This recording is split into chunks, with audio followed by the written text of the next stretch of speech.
Welcome, everyone, to Ladies' #1 Detective Agency, Clearing the Paranormal. I am your host, Aimée Clark, Holy Fire Reiki Master, Energy Healer, and owner of Earthlight Energies Incorporated. We are broadcasting from the beautiful city of North Bay, Ontario, Canada, and I'm joined tonight by my co-host, Bill Johnston and Janet Graham. Hi, Bill. Hi, Aimée. Hi, Janet. Hi, Aimée. How are you? Fabulous. How are And Bill? Well, I'm good. Wonderful. Today is September 11th, 2024. And it wasn't until I wrote the date today that I was on, September 11th timeline. Here we are talking about a clearing. We are now on season 1, episode 20. And in this episode, we're diving back into the 2023 archives, and we'll be sharing our story on the land clearing Bill and I did at Joshua Tree Park. Why clear a park? Well, it all came about due to what came up during my client Helena's healing session. And Helena is actually going to be joining us today so that you can get a fuller picture of what actually transpired. Helena, welcome to our podcast. How are you today? I'm great. Thank you, Aimée. Thank you for inviting me. Oh, I'm excited about doing this. It should be fun. So maybe, Helena, if you could just introduce yourself to our listeners, and you can share as much or as little about yourself as you like. Sure. My name is Helena. I was born and raised in Windsor, Ontario. I actually connected with you through a friend, Lori, who told me about how you and Janet were like the amazing duo. So I thought I wanted to check it out and see what it was all about. At the time that I came to see you, I was feeling a really heavy energy and a lot of digestive issues and a lot of core discomfort. And that was what really drove me to contact you and to connect with you. So what ended up came out of our sessions was absolutely astonishing to me. It was a very interesting journey. And I For actually sure. started seeing you, I think it was October of 2022, and then it went over into 2023. And I was doing focused work on you at that time. Then in January, I finally said, Helena, I don't know how to tell you this, but I'm experiencing this energy, and had been for a while, that can only be described as radioactive. And I asked you if it would be okay if I could check in with Janet, which I did. And she had something pretty amazing to tell us. Yeah, it's about where she travels to. She's all over the place, that woman. But she happened to go to a place where she picked up on the energies that were surrounding this lovely space. Let's put it that way. And I just saw trees, and I saw this great big tree, and I was seeing a road, and I was seeing a beautiful park, and I'd never been there. So it was actually Helena that told us where she went. And it's your turn, Helena. Yeah. Well, And I think that you had also mentioned that there was something burning in the ground, and it was something from a long time ago. Yeah. Yeah. I just saw the red, the burning, and I seen ships. I seen stuff that, I'm sure a lot of people have seen, but not on a daily basis. So And then, the burning ground, and what does she do? She's just one of these women that just got to walk straight into it. sounds accurate. yeah. So then, Helena, when I told you what I got from Janet, as I asked you if you'd been to any place, and then your answer surprised me. So go ahead. Yeah. At first, I was like, oh, radioactivity. Yeah, definitely. That was an issue because I had been taking my husband to Detroit, where we're on a border town, for chemotherapy when he was sick. And after he had passed, I drove through the border and I set off the alarms. So the Border Patrol had me back up and then had me pull forward. And then they had me get out of the car and they came out with hazmat suits on. One of them took my car and drove it through another sensor. And then they brought me into another area. And that's literally when they pulled out this, it looked like a flat gun. It was and I'm like, whoa, stop. What is that? And they said, it's a Geiger counter because you registered at the booth with high radioactivity. Have you been exposed to radioactivity? And I was like, well, all I could think of is that I was taking him for chemo and I was carrying it, but it was in sealed packages, and because we were bringing it from Canada to the States. And that was all I could think of. So that when Janet started asking if I had traveled, I was thinking small, like Detroit. Yes, that would be considered traveling. And then she was like, no, somewhere more outside, somewhere bigger. And she said that there were big rocks. And I was like, yeah. I said, I go hiking in Joshua Tree. And I think that seemed to be the catalyst for further investigation. Mhm. So that mean, you know, I was going back in my calendar, figuring out if it was before my husband passed, after, when I was there, how often I was there, how many times I've been back to the same area. So, and I had been several times. Yeah, so it was definitely something to do with Joshua Tree. It really resonated. Yeah, that must have been absolutely terrifying to have the border control come out with all Yeah, their I was like stunned. I thought, what do you, no, don't point that at me. Like, what is that? Like, I'll go back to Canada, forget it. But that didn't stop the fact that I was setting off alarms. And there was nothing in my car because the car went through fine. And then he said there was nothing on me, but he said there was just something strange that when I was in the vehicle that I'd set it off. Wow. So they did let me go. Hmm. Yeah. So then once we had the location, Well, you asked me, you said, do you remember where you went in Joshua Tree? And I said, well, I've been through the whole place. And you asked, where have you been more than once? you're right. And that's when you said, can you mark it on a map? Yes. And in the So- meantime, while I was waiting for you to send me the map, I was talking to Janet. And we have a couple of different clearings that we do for places. And I'm going, wow, Joshua Tree Park, like it's a park. Huge. Huge. And she said, you're gonna have to change up the special portal clearing that you and Bill do, and you are actually gonna need him to help clear that area. I mean, I already knew anyway, there's no way I could do that type of a clearing on my own. So I knew, and it was really interesting because I went back when we were getting ready for the podcast and looking at my journals and realized, because sometimes you don't even connect the dots until something like this happens. But I started to get some downloads and changes to my energetic field. And when I was calling Janet going, what is happening to me? She said, oh, you're getting adjusted for something. And then when this came up, it was like, oh, now I know, because they had to change my field and frequency in order to be able to do this clearing. So Helena, while I was waiting for her to send me the map, I looked up a map online for Joshua Tree Park. And then I got a message about which area that I suspected that she had been in. So lo and behold, when Helena sends me back the area marked, I'm going, wow, that's the actual area I picked.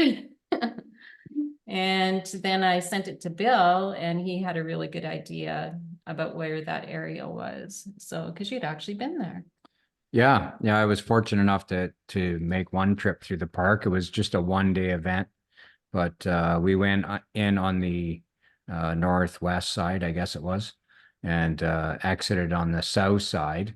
But the last stop that we made, because it was getting close to dusk, was at this monument on the side of the highway or side of the road about the silver mine.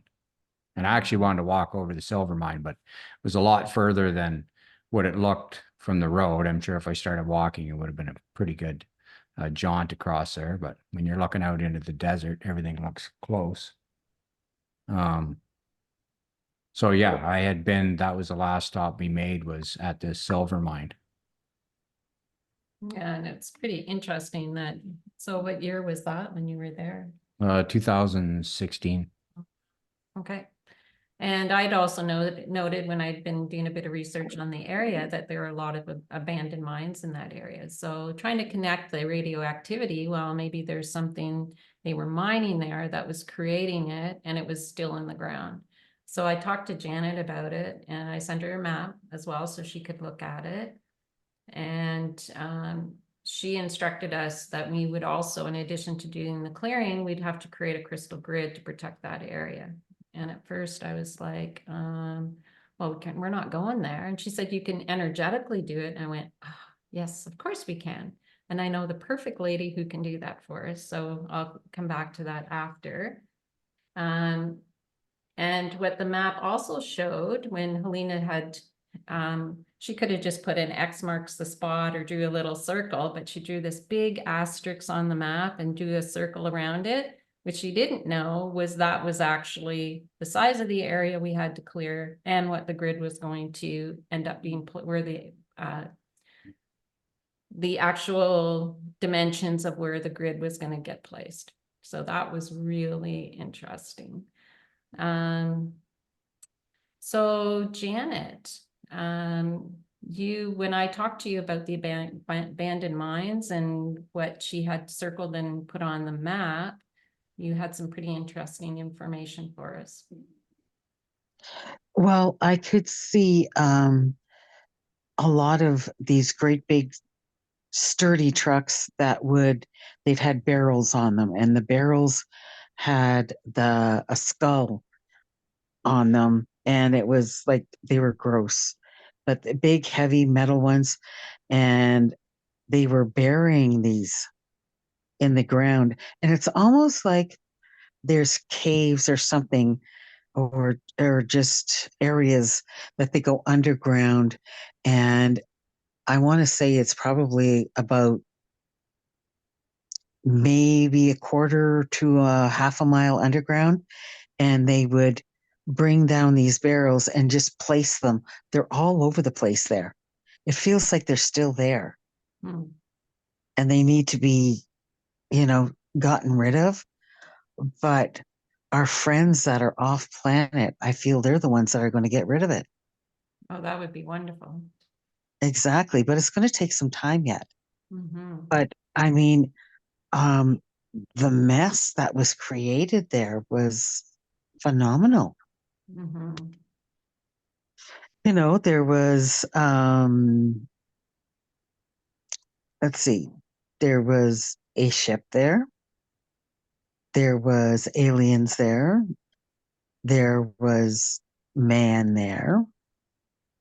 And like the equipment that they had on them too, it was like hazmat suits, like tons of hazmat suits, and like this weird, strange mask that kind of looped around the head and was contained into a square box on their back of the aliens. Hmm. So, and I think that's to help them with breathing and things, right? Mm-hmm. Yeah. And Helena, And oh, sorry, go ahead, Janet. it's okay. It's okay. I was just saying that they were burying them down there. They're placed down there. They're not buried. They're just placed down there. Mm-hmm. But they have to be taken care of, and it needed to be cleared. And the only two people I could think of that could do it was between you and Bill, because you got that connection when you're working together that just amps it all up and clears everything quickly. Mm-hmm. So Thank you, Janet. And Helena, you said that you know some people in the area and they had some pretty interesting stories to tell about that area as well, if you want Yeah, to share. my aunt, I was telling my aunt, and this is why I go there frequently because she lives very close by. And her partner was telling me, who's a native Californian, that there was all kinds of testing done there. There was all kinds of dumping done. There was, it's known for, sort of as an ethereal landing spot.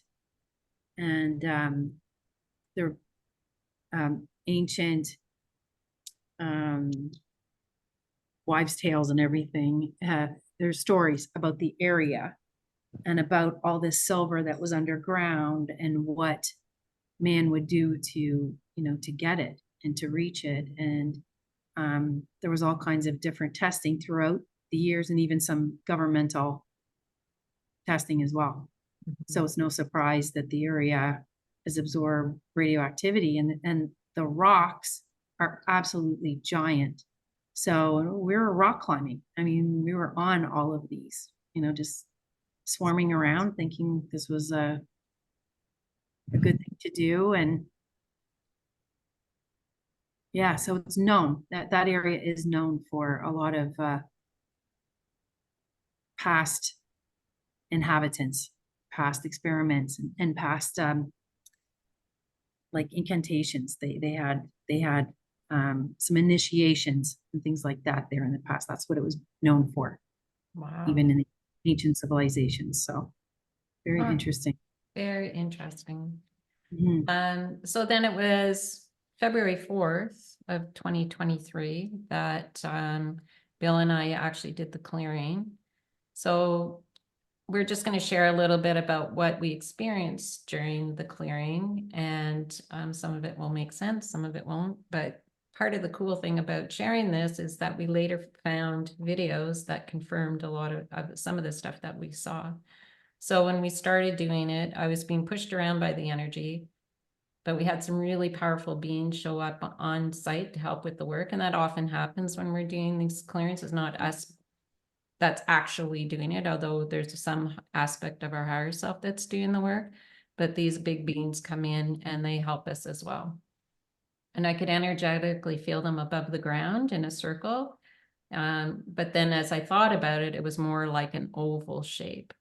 And I was getting this weird energy, prickly energy. And the only other time I had felt that energy was when a friend of mine showed up at my house with a radioactive rock, which we just did an episode on. The last episode, I believe, was on that. The energy wasn't flowing, which was a bit unusual, and there wasn't a lot of flow. I had to really push through the energy to do the clearing. There was a lot of resistance, and the only way I could explain it was like the energy from a magnet.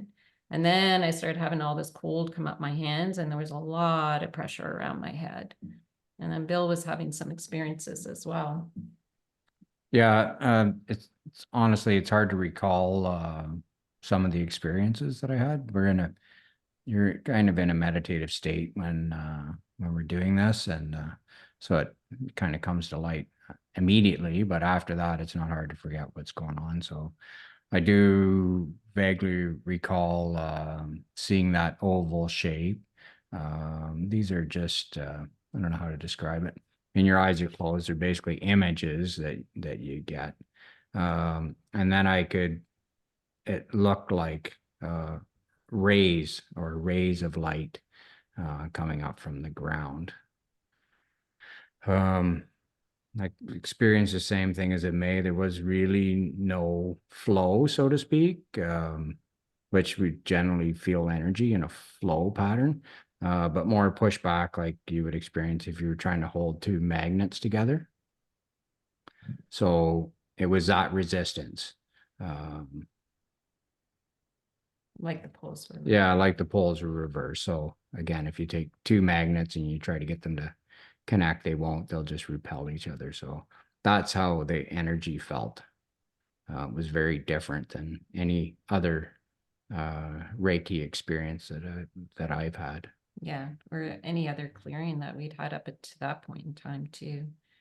And I was experiencing again very similar energy. It was extremely intense. I do remember that, how intense it was. It was like, ooh, what have we got ourselves into here?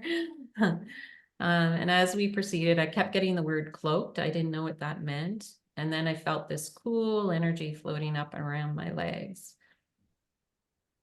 And then Bill, you saw it. Yeah, I had a vision of a sand-like vortex, and then it looked like beings. It wasn't human, so it looked like beings being pulled away by that. And then at that time, we both felt extreme pressure around our heads during that part of it. Yeah, so then I said, okay, well, let's visualize a copper pyramid over the entire area. So Bill has a connection with pyramids, and we work with copper pyramids that he designed. So that was the first thing that came into my mind, was to use this copper pyramid and put it over the entire area that we were doing the clearing for. And then when we did that, Bill started getting some really interesting visuals and experiences. Yeah, so again, it's a visual thing. So it was like a molten black and like a red energy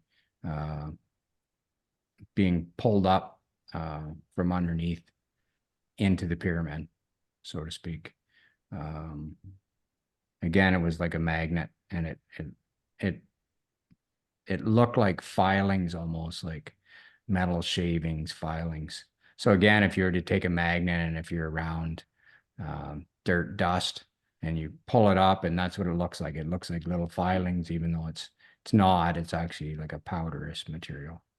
But yeah, and then at the end of that, things just felt calm. Yeah, it was really calm. And I felt like it was almost like a two-way stream, for lack of a better word. The energy was flowing equally in as it was going out, and it was the good kind of energy. And I saw that energy reverberating through the land to clear it, and it was like a whoomp. Then it fast spread. And the energy of at the beginning felt like radiation, and it was chaos. Like, that's the only way I could, chaotic energy. And these other beings, were also surprised we were there, which is interesting, because usually when we're doing a clearing, we try to keep it low key. We don't try not to talk about it, because usually whatever's there knows we're coming for it, and it can create a lot of interference for us and attacks. But there was more about the beings that you saw as well, Bill. Yeah, so then I saw it looked like small beings that were being brought up in a vortex. And this vortex had like a sand-like consistency. And at the end, it looked like they were all lined up in a row on top of pillars, like they were in stasis. They were small, and they were looking down. They were looking back down. And then I saw a dome of protection come down around the area, which is pretty typical after with the work we do. And we both felt the calm, the flowing energy. I started to see purple in my third eye, which is always a good sign. And so did Bill. So after we finished the clearing, I got a hold of Janet right away and went, "Oh my God, Janet, this was so cool. But we need some answers. Can you help us? Who are these beings that were all on the pillar?" They were the beings were there to clean up the mess left by the humans and the aliens. They were put into stasis by those who did not want them doing the work, and they didn't want any interference. My tongue is running away from me. That's okay. The clearing helped bring the clearing helped to bring them back alive. Okay, because they were triggered and able to come back out of that. And it's like I'm getting small grays cleaning this up.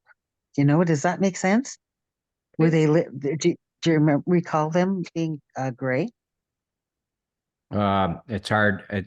I don't really remember, Janet. I do remember very small beings. I do remember that. Okay, because I'm seeing like small grays or small like white gray beings. And I don't think they would be what we think of it as. They might have been gray, but not what the audience might think of as small gray, like grays, because grays are generally not the good ones. So these ones were the ones in stasis. Were they the good ones? more like a white gray, but not quite gray. Yeah, they were the good aliens for sure. Yeah. So they were put in stasis by whatever bad entity was keeping them from doing their work. protecting the park maybe, or I'm not sure. Exactly. So you brought them back alive and they were able to do a lot more work. And they're still working, I heard. Good. Good. And that So, piece that I got. well, it's kind of cool too, because you just think about it, and I could still see them there working, and I could see them like taking some of that radioactive material out, and I see it going up like in a beam of light that going up to a ship. And transmuting it out. It's transmuting, yeah. That's what you guys triggered. That's what you cleared that place and helped them big time. Very cool. And you got Helena all cleared up too. Yes, well, we did a Yeah. clearing or after the clearing, which Bill and I both did as a virtual session on Helena. And just before we go to that, I had asked Janet if Helena had had a past life there, and Janet Yeah. said that you had. I believe that she's had several past lives there. So it's a place that she felt at ease, she felt comfortable. And I also felt that she was native there, and that it was a place of teachings, because I could see her surrounded by a lot of people, and a grandfather standing there and teaching all the children. And Helena was part of that. And it feels like he was not only a teacher but a healer, and he was trying to pass on a lot of the teachings to the children. Well, it really is an amazing place. I've talked about it since I went the first time, that I wished I would have had more time, and I would go back there, because you would see on With the the hazmat on the suit. yeah, on the south side of a rock, and Helena talks about the rocks, and it's true, you can't help but climb the rocks, but you go over and you knock on the rock and you think you were knocking on something hollow. So I think they're made up of sand. I'm not really sure what happens there, but they sound hollow. And then if you're on the south side, there's nothing. There's just sand and dead plant life. But you look on the north side and you'll see this little plant with a beautiful flower growing out of it. And you wonder, how can that survive there? When does it rain last? And from what I understand, there's trees that actually go completely dormant, plants and trees that go completely dormant for years until it rains again, and then they come back. So Wow.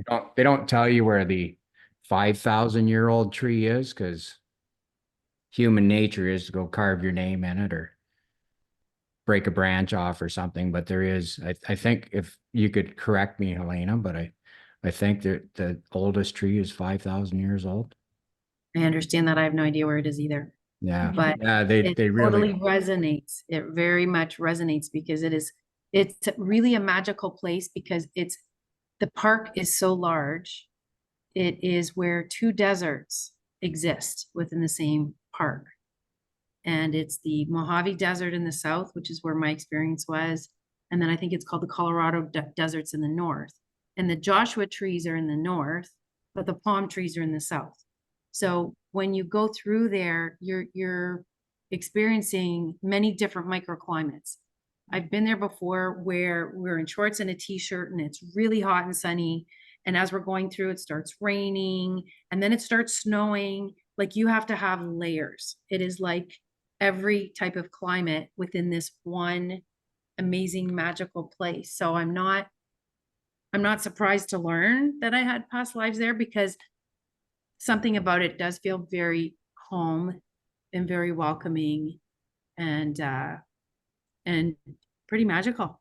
Even though it might look like it's dead on the surface, I believe there's just a lot going on in between. And you're right, the rocks are, you can't help it. It's almost like they're alive. It's a very strange and unique experience. yeah, there is a lot of good energy there. I have to say that. A lot of creative energy too.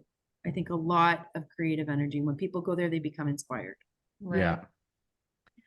Well, thank you very much. I mean, we did do a clearing on, that's typical too, after we do a big clearing like this. If someone's connected to that place, we'll actually do a clearing on the person itself. I didn't prepare any notes for that, but Helena, if you had anything you wanted to share about that clearing. Yeah, it was really intense. I remember, I know it was a year and a half ago, but I remember the two of you, one started at my head and the other at my feet.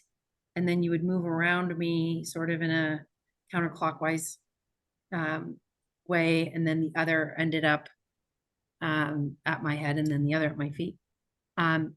But I remember it felt like water. It felt like cold water. No matter how many blankets I had on and how bundled up I was, I could tell when somebody had their hands on my feet or around my ears. And I felt a mix. It was like the best way I could describe it was wet electricity. And it felt like waves going through me. But it would be cold 1 minute and then warm. It was very undulating. And I remember after we were finished, you were like, whoa, like that was intense. It was just a lot of energy was being moved around and a lot of movement, a lot of motion. So it just felt like the best way I could describe it is wet electricity, Yeah. like waves coming through. And I guess for our listeners, we should say that the session was done virtually, and we actually used the copper wire for her session. Oh, that's right. Yeah. So that wet electricity actually makes a lot of sense. So the fact that we did it virtually and that you could feel it so intensely just speaks to the power of the energy, like energy, no time, no place, it just flows. Wow. And Oh, I happen to person. have pyramids from Egypt that are made of like a copper stone, a copper colored stone. So I had that's on the table next Right. to where I was laying when we did this as well. Oh, But that's right. Now I remember. yeah, yeah. So it And was we were really, using our copper pyramids as well. And Bill had a special one that actually Janet now has. That the way he constructed it, it actually spun. And we actually moved that up and down your body virtually. Yeah. We actually had you laid out. We had the massage table out, so it was like doing the session as if you were actually here. So here. Well, I felt it. I remember feeling that it was a very intense, very deep session, and I could always tell who was where. yeah, It was very intriguing. very Yeah, cool. felt connected. I think it was you that I got some message about charcoal. Is that correct? Oh, yes, it was. Yeah. That came Yes, to it light was. after. Yeah. Yeah. Yeah, it was. And did that play any significance down the road, like since then? Just charcoal as far as cleansing, because I was having a lot of digestive issues. And So- and a lot of it was in my core, and you told me start having activated charcoal. That And was the then message. Did you You see a got. practitioner? I can't remember. I did. Yeah, yeah. I saw a naturopath after, and I did end up with. Eventually, I got diagnosed with SIBO, but part of the regimen was activated charcoal, and I never told them anything about it. That Yeah. is so cool. Yeah. Well, you And, get and I'm not a very- doctor, so Yeah. No, but Spirit is amazing. yeah, it was very guided, and I think it's important to be open, and always want to learn and see what comes your way. But the whole, like, I'm thinking, oh yeah, this happened. It was because of chemotherapy.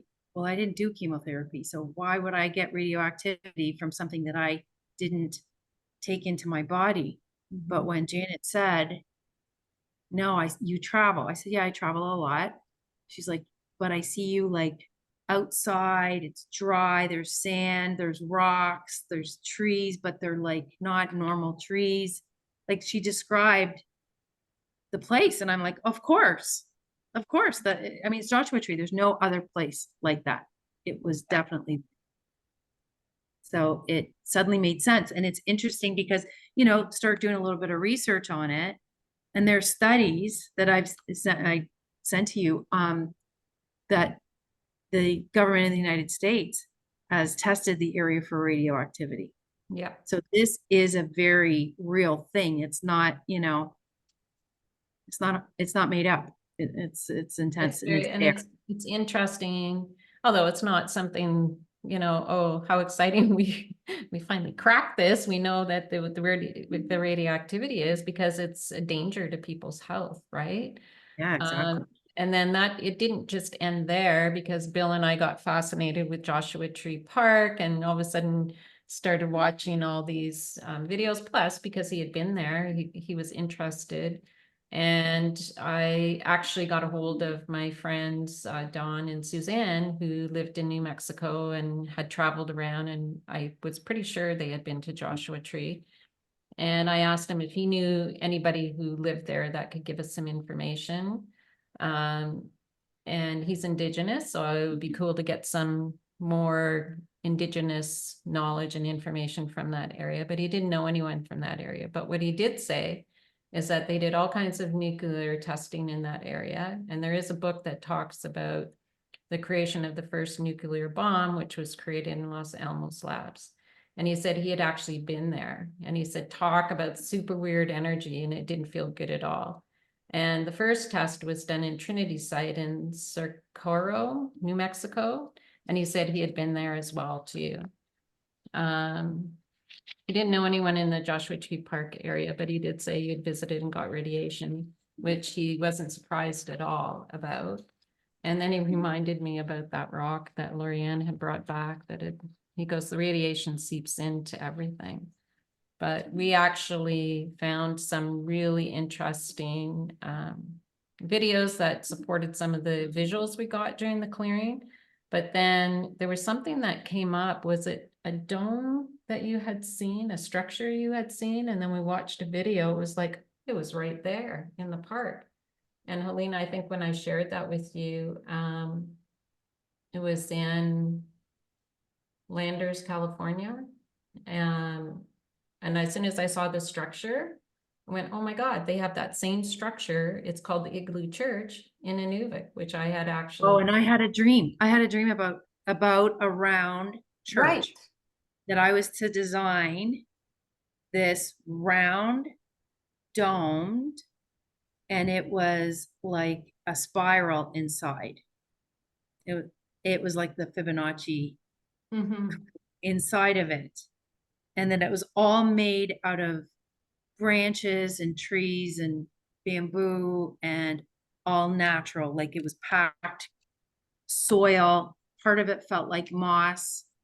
And it was definitely domed inside and outside. There was air tunnels that sort of came through like little louvers. And that the altar and sanctuary was right in the center at the bottom. And then everybody else, the walkway that spiraled around, we would sit on it. So wow. it would stand as the benches or the seats. So interesting. And the only place I'd ever seen a round building like that was in Inuvik in the Northwest Territories. And then when we saw that video of it was just so interesting. I started looking for there might actually be some other round structures like that, but they're very specific. So it's not there's just one in Mexico. a geodome or anything like that. Yeah, but they're healing spaces. They're very sacred, and there was a lot of sacred geometry in them. Mm-hmm. And it's all with natural materials. So there's a specific architect, I cannot remember his name, in Mexico who designed that and won all kinds of awards for it. But this was years and years and years ago, and it was a recurring dream that I used to have. Wow. About this round. Is that also where the guy lived under the rock? Is that the guy that built the dome? No, that was in a different one, but that was another thing we saw too, is there was a guy who had there's that great big huge rock. I think when I mentioned it to you, you hadn't been there. I know Where is this? that's in a different part of the park. There's a great big boulder and someone had actually, Undermined it, and the guy was living under there or something. yeah, It's kind of vague, the details on it, but I think they made a move, but somebody maybe blew it up or yeah, there was something. Oh, wow. I'd have to Yeah. go back and look at that. That was a while ago. No, I don't know about that. Wow, very interesting episode. Thank you so much, Helena, for joining Thank you us. for and- inviting me. Yeah, and Janet, did you have anything else you wanted to add about the state of the park right now, or? Well, it feels like the park is being cleaned up, but it's sure being used a lot with a lot of alien activity. Okay, a lot of it. There's some kind of experiments that are going on there. That's what it feels like. The aliens are experimenting and searching for, I don't know what chemical it is they need, what um, metal they need, but there's something that they need that they keep taking out of the ground there. Hmm. There's uranium. Oh, yeah. Okay. there is uranium There's there. uranium fields there. Yeah, Okay, well, they're still taking it out. Wow. But as always, it's always interesting doing these podcasts. I certainly enjoy them. That's for darn sure. well, just value your input so much, and thank you so much too, Bill, for your contribution. It just makes it so interesting, so. Well, any thanks questions from anybody? to all three of you. Thank you, all three, because without all of your input and your skills and your talents, the healing of the clearing of Joshua Tree wouldn't have happened, and my own personal healing wouldn't have happened. So for that, I'm very much indebted to you. Thank you. Thank you, thank you. Take And care. because Megan was not able to join us tonight, the episode 21, we're going to continue part 2 of the Joshua Tree Park and talk about the crystal grid work that Megan did there and the amazing feedback, because she wasn't part of the original clearing. And it was really interesting because after she did all of the grid work, and I asked her for feedback, she's going, well, this is going to sound a little bit crazy, but, and then we were able to collaborate all of our information and she was just blown away. So it's going to be an interesting episode. So thank you again, Helena, for joining us. And thank you, Janet. Thank you, Bill. Have a good night. Thank you. Thank you. Bye. You too.